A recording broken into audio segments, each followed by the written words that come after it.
My name is Katelyn Beal. I'm the co-founder of Side House Agency.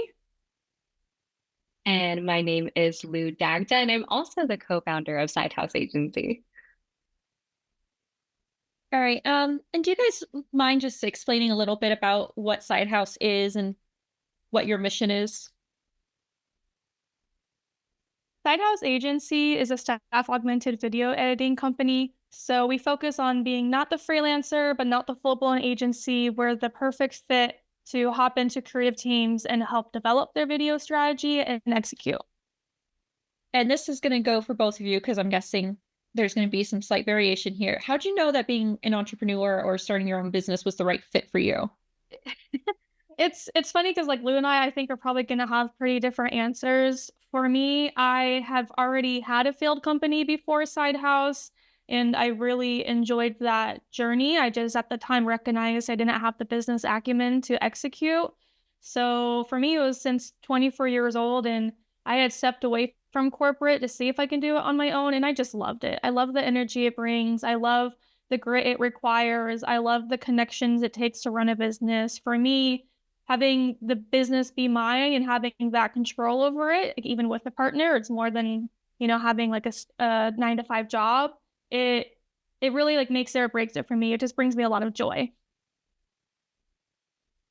Yeah, and my entrepreneurial journey, I realized that it was the right path for me when I realized that I think a lot of people, especially in our field, say that storytelling is what brought them to this field. And so I would have to say, when I realized that this path was right for me was when I saw that all the facets of what I pursue. So, alongside being the co-owner of Sidehouse, I'm also a working actress and model.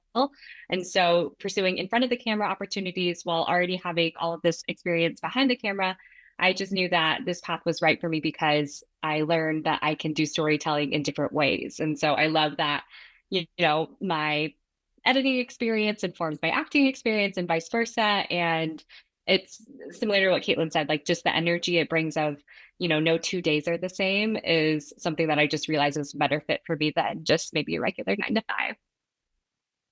Yeah, and I think that's true of like so many fields that like it's best to get like some experience on both because like with Fyresite, we find that like our best designers are the ones that understand a little bit at, at least the basics of how web development works, and then like the best developers know how the design works too. So it must be really fun to be able to be creative in so many different ways. Absolutely. So what was the most unexpected part of starting your own business? I think for me with Side House, it was kind of what a partnership took. Like I knew I was entering it with a great partner and I knew I was down for the commitment and I've had advice from others who have been in partnerships. But I like I got married and then we started Side House. So I joke that it feels like I entered two marriages, but I really do. It surprised me the amount of like commitment it took to not just being a co-founder, but to having a relationship with Lou, like a working relationship and making sure that both of our like needs and wants are being met from the company itself, but also just like how we interact and treat each other. It's been like a really fun journey and I've already felt myself like change in a lot of ways for the positive. It's just it surprised me. I didn't think I would be like going to sleep at night feeling like I have two marriages sometimes, but it's really bringing out the best of me and it makes me feel like I'm just growing into like a better version of me on all fronts and I have like this relationship to hold me accountable to that. Oh, I love that. Um, the most unexpected part of starting our own business is I agreed with Caitlin. It's like just like the learning things, like you're constantly learning no matter what stage you are at in business. But agreed on that front. I would have to say that another unexpected thing is Taylor, kind of what you mentioned of like when we become more well-rounded humans. So like you said, you're web developers learning like a little bit like every part of the process. Something that was unexpected for me was seeing that my again like in camera or in front of camera opportunities and like all of the things that I do can combine. So there have been some moments where I will be on set and then organic conversations come about that, I also am a video editor by trade. And so Katelyn and I have had some really amazing business partnerships with some folks that I've met while working as an actress on set. And so it kind of showed me that as long as I follow my curiosities, that it only makes me a better, business Lou or business person Lou, like entrepreneurial Lou, actress Lou, like everything that I learn and all the skills that I accumulate only better the other facets of my life. I love that. And then it's like also you're never quite turning off your entrepreneurial side, huh? Because you're doing your in front of camera Exactly. stuff, but you're still like, oh wait, have I mentioned side house? Yeah. Yes, yes. And usually I try to have it come off organically, or it's very fun to like have conversations with like production folks because it's like, oh, hi production, I speak post. So like sometimes it'll flip like, oh, we'll fix it in post, and my ears ring and I'm like, actually, I don't think your editor would appreciate that. So it's been fun. And you two had a relationship before you started the business together, right? Was it difficult to go from that relationship to the professional one too? I don't think so. I didn't find it No. difficult. I just think like in our friendship, I'm a smart ass. And like in a business relationship, there's times to be a smart ass and there's times to like kind of soften it down. And that was some place where I had to like realize that was like really the only change I felt like I had to make. And it's not always like we're very silly all the time too. But I have to know when to like to see Lou first and be kind first, even if my brain thought of like a funny, silly comment to make.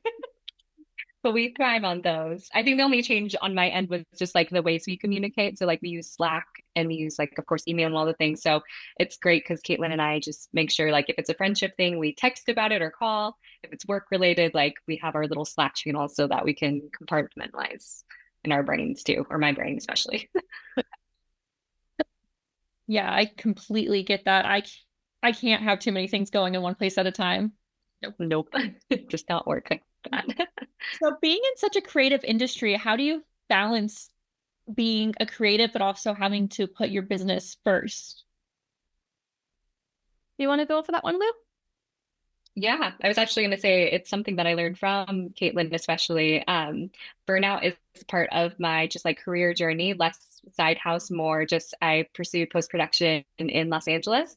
And so rest was something that I learned that I needed post burnout. But Katelyn actually is teaching me this as well of like setting aside carved out time. I know like how you put it, Katelyn, it's called like stare at the wall time. I didn't realize that rest is not only needed as a human, but it's a very important part of just business and entrepreneurship because if I'm not resting and I don't have the time and space to literally we call it stare at the wall. I also say it's my do nothing time. I notice that the most creative ideas that I have, like whether it's for social, for a video, just something fun for me, and reminds me why I do this in the first place. The ops only come when I have those do nothing times. So in order to maintain that balance between like creativity versus business things, actually putting on my calendar blocks. I'm learning from Katelyn, like rest time, stare at the wall time. So really, really prioritizing that rest is how I navigate the balance, or I'm trying to at least. Yeah, kind of like how all of us, oh, sorry, Caitlin. Oh, you go ahead. Kind of like how all of us have our best thoughts in the shower. You just gotta doing Exactly. something that isn't anything you actually have to think about. You're like, oh wait. Right. I 100%. say shower thoughts all the time too, and like it actually happens all the time where like I censor myself around clients because I don't want to like make it weird, but like I'll say to Lou like, oh, I was thinking about this client and I had this shower thought and how we can go about it. I also think like balancing creativity and business, I think a lot of what like Jason from Fyresite has taught me, which is building the ship as you launch it. Like it's rare in business that you have the opportunity to really create a full fleshed out plan and hit every single piece of it and really build it and then get to launch the rocket ship. Like you're building as you go to be able to test and change and also just time, like the time it takes to do it, it's not always on my side. So I think even if it's not always like literal creative of creating something creative, like I feel like I'm constantly racking my brain around creative ways of how can we build this ship and still have it serve us and serve our needs, but that we don't need to put every single piece on it as we go. We can hop on and build it as it launches. And that's the side of my brain I just love using. Even if it's not literally editing, it's still just like brings so much creativity into my life in terms of problem solving. So I think of Jason all the time and I quote him all the time when we're kind of like working through those conversations. I'm sure he'd love to know that. He'd be like, oh, I'm part of another business too. He doesn't know it, but he's part of Side House. That's lovely. Well, Okay. So what would be a good place for people to follow you if they wanted to see some of your work or connect with you? yeah, our Instagram, which is Side House Agency, or our website, which is sidehouse.agency, are going to be the two best places. Would either of you like to talk about one of your favorite clients or like one of the biggest challenges that you faced that you got to work through or that taught you the most?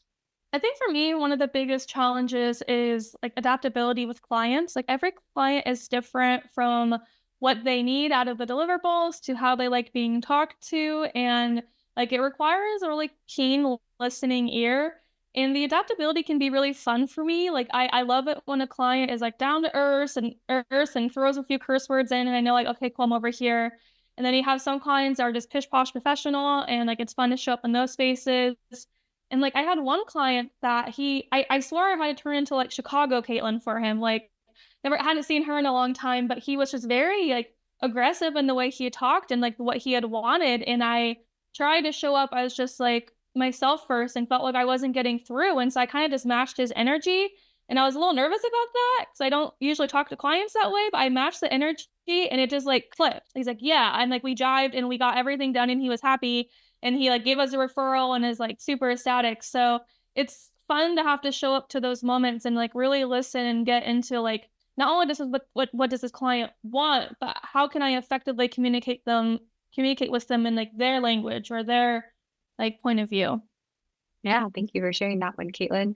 Taylor, I think it was like a two-parter. We could also say positives, but I think for me, like a big client win aside from because Katelyn and I built Side House while we were like it was the 5 to 9 beyond our 9 to 5. And so one of the it was fun having like clients that we like bigger clients that we were kind of filling the gap for with our work. But I think one of the biggest client wins, or just like one of the biggest projects that I was happy of winning, is we did something for a brand. They had a stadium buyout, you know, those like videos that you see at like the baseball stadiums and stuff. So Katelyn and I had to do 20 plus something screens for this huge, like for a huge company for, I think we could say it, like it was for the Met Stadium.